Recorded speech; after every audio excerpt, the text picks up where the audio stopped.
Hello beautiful people, so welcome once again to my channel. So today we're going to be making this beautiful button down vintage shirt. So the video is in two parts. So this is the part one, the cutting part. The part two will be the sewing part, and I'll leave the link in the description box, so please check to watch. So let's get straight down to the tutorial. So I'm going to be cutting the back and the front together. So for the front, I'll leave 1 inches.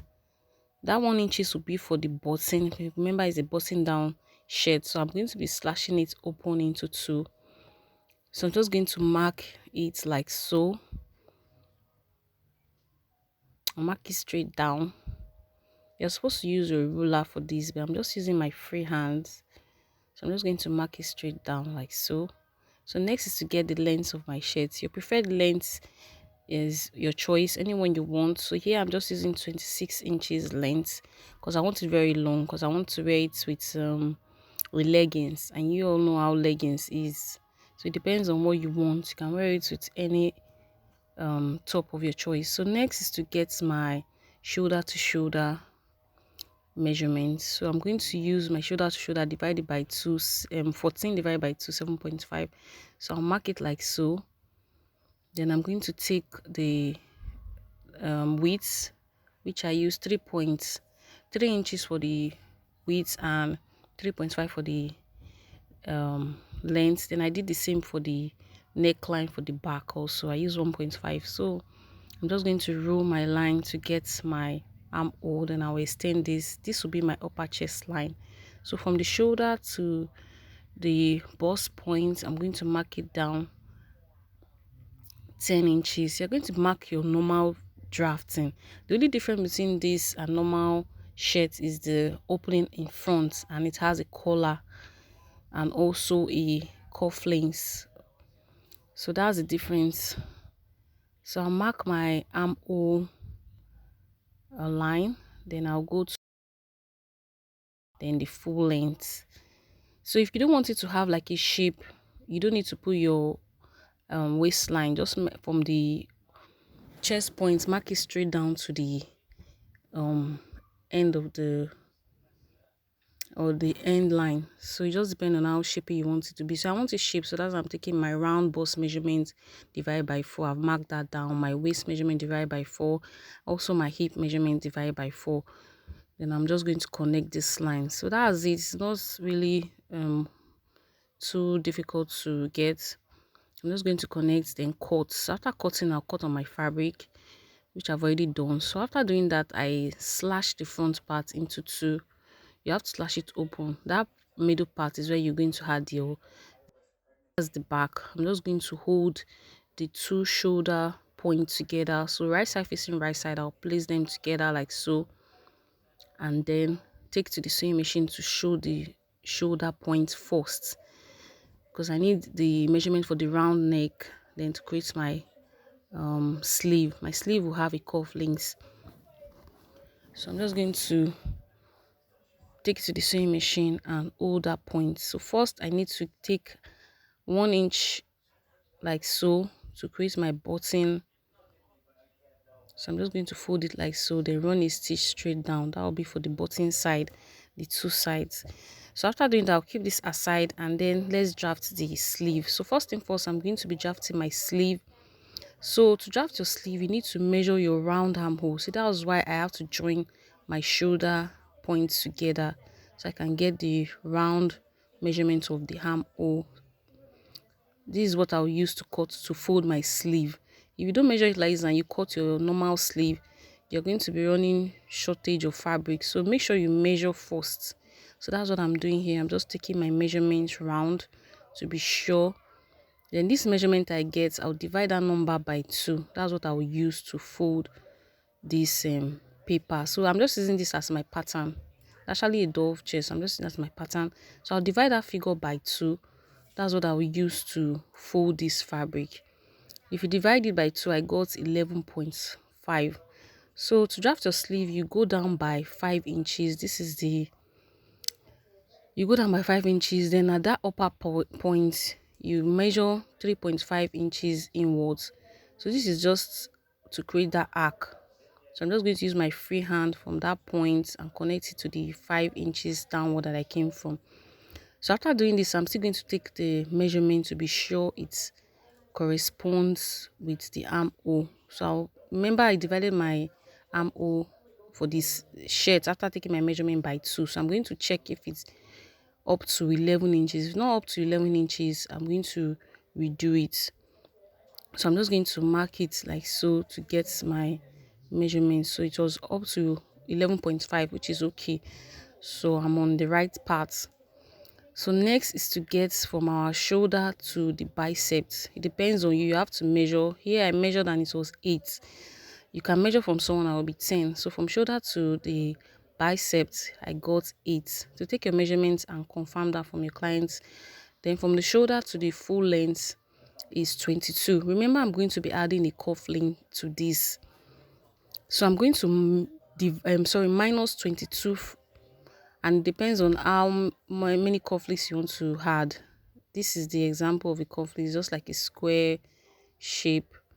So the length I'll be using is 3 inches height of the cuff link. So I'm going to minus 22 minus 3 that will add to it. So you take your round measurement to get this from your client. So I'll measure 22 minus 3 inches. So that's what I'll use to take this sleeve measurements, because I'll be adding the conflicts to the down part.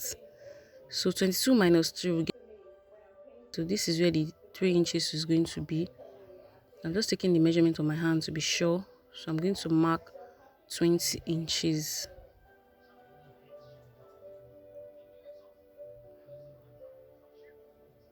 So I'll mark my 20 inches like so. So this is where my sleeve will stop.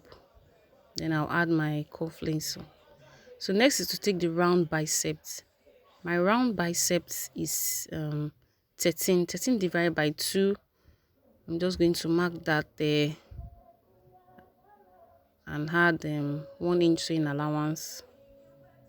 So I'll mark that 6 inches. I had my 1 inch sewing allowance. So next is to go to the wrist area. Take your round wrist measurements. Your round wrist measurements. Mine is 8. I'll divide that 8 by 2. Then I'm going to add 1.5 pleating allowance to this, because I'm going to pleat it. If you check your sleeve, you notice there's a design there, which is the folding the pleating design. So I'm going to add that allowance to it. You can add 1.5 allowance, then you also add your normal sewing allowance to that. So I'm just going to measure like so, then cut this out.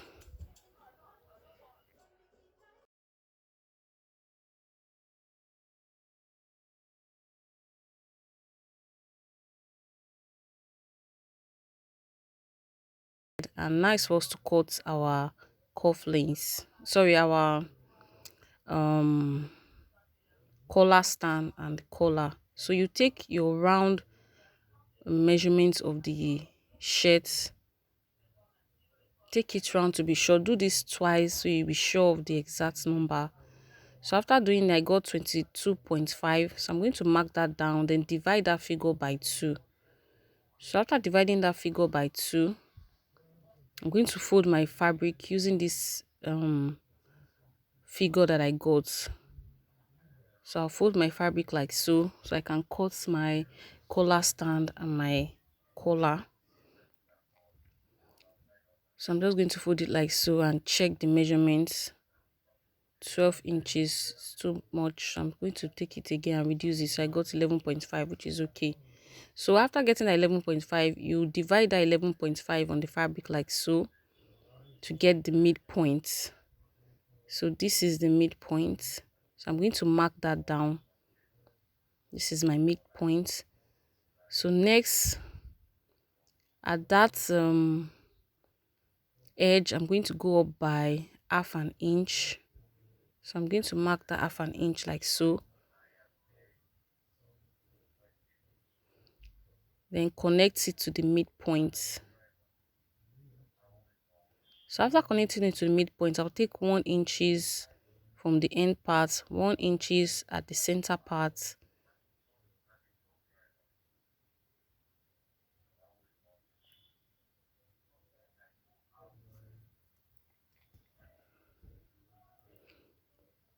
and also 1 inches at the point where I went upward by half an inch.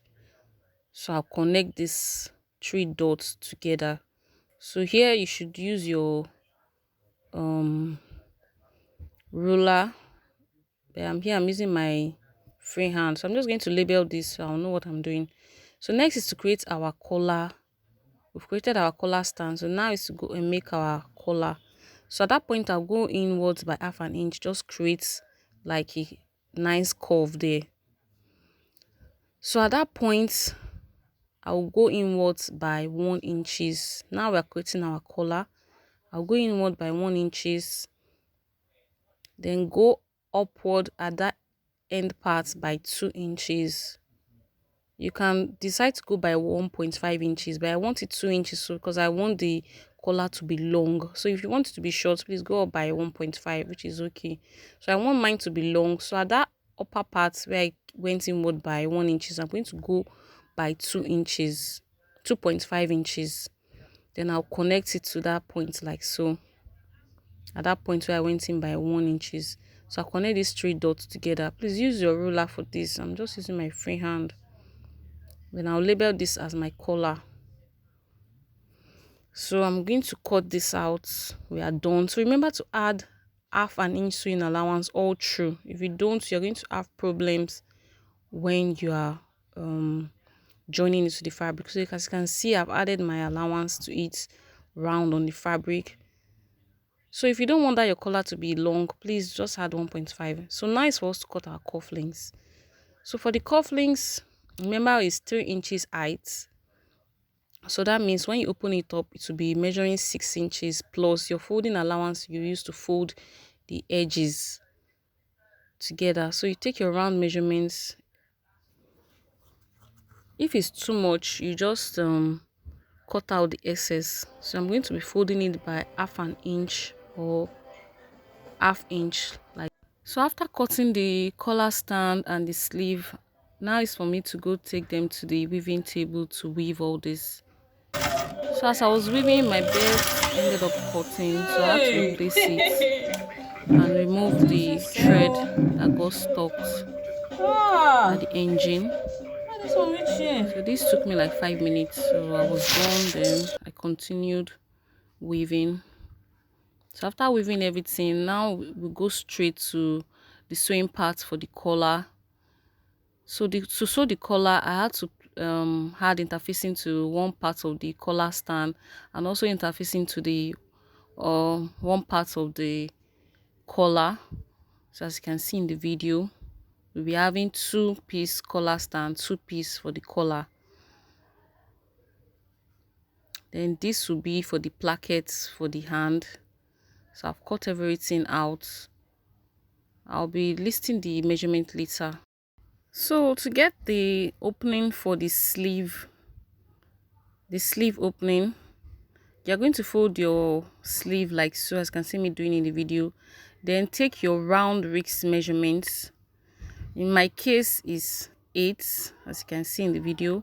So I'm going to divide that 8 into 2, which will give me 4. So I'll mark that 4 down. So that 4, I'll also divide it by 2. So when I divide it by 2, that middle point will be my sleeve opening. So for the right hand side, the sleeve will be at the other corner, so take note of that, while the left hand side will be at the center point facing your waistline. So take note of that. So I'm just going to go up by 4 inches. So this will be the opening for our cufflinks. So I'm just going to open it up like this. I'll do the same to the left hand side. So I'll go inwards by half an inch on the sides so I can create that arc. This is just like a guide for me to create that arc. Not like I'm going to cut this half inch to the right, half inch to the left that I took. It's just a guide for where I'm going to create the arc. So I'm going to slash it open like so, then create my arc. So I'm just going to use my chalk to mark the arc that I'm going to cut out. So I'm just going to cut it like so. First of all, cut it straight. Remember to raise it up so you don't make a mistake and cut the two together. So when you get towards that arc, you just slant by the left and also slant by the right, like so. So I'll do the same thing to the other part. So this will be our sleeve opening. So to cut the plackets for the right side, I'm going to be using the same fabric, while for the left side I'm going to be using a black cashmere material because of the dots, the black on it.